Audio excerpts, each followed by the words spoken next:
and that is what in my mind started to link this whole thing with Mary Shelley's Frankenstein, because that is again a story in which. So I finished reading Kafka's Metamorphosis, and this one book left me very disturbed and it compelled me completely to talk about it.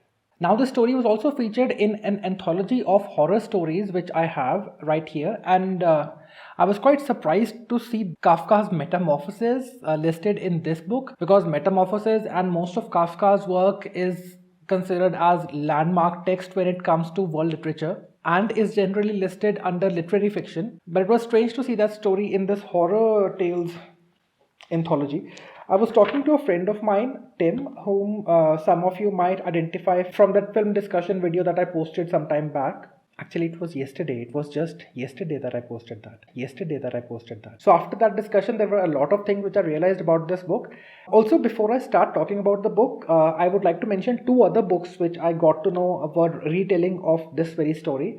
One was A Fly on the Wall. Now, I got to know about this particular book from a video that I came across made by John Green. And the other is the book that I have been talking about for such a long time now. It's been more than 1 year.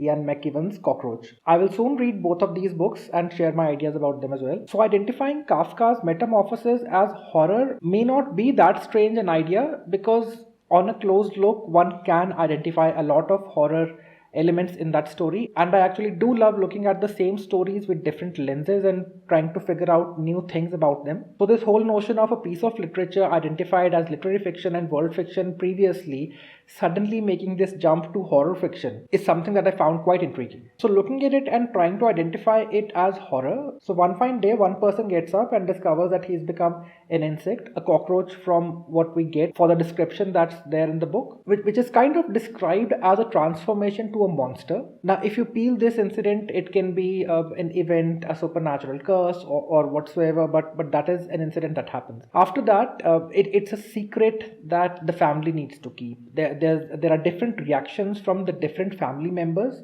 towards that very character, and then things go on, and different family members see that one character differently. Now, while talking to Tim, I asked him this question that in order to be identified this as horror, he became a monster, and then there had to be some kind of threat that he imposes. So what was that threat? Because I was not able to see that threat.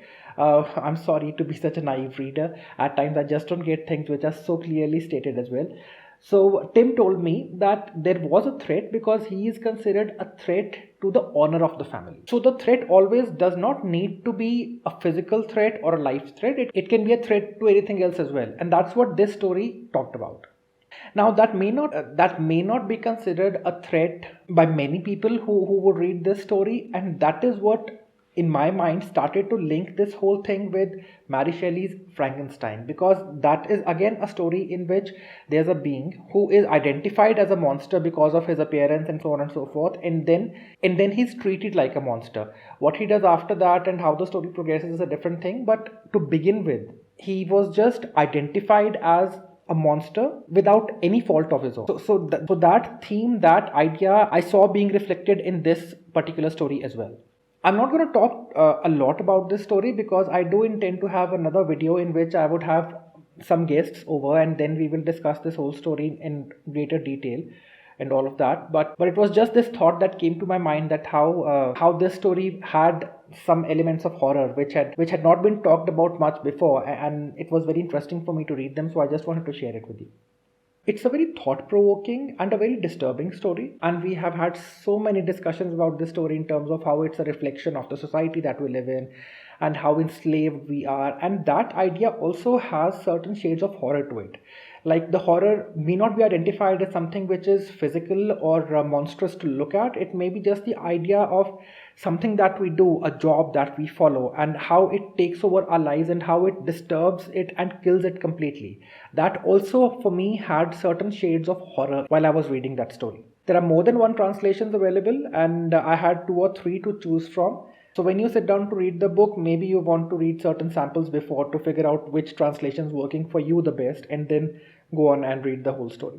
Also, very soon I am going to make a video on the first book of Wheel of Time as well, which is The Eye of the World. I've read some 10 chapters or so, and I'm going to make a chapter-wise split for the videos that I'm going to make. So the first installment should be out Hopefully tomorrow, let's see. I'm loving the book and I want to share certain things that I've enjoyed a lot. So that's basically it for today. What are you guys reading? Let me know. Share, like, comment, subscribe. It helps me a lot. And until next time, keep reading. Stay safe. Cheers.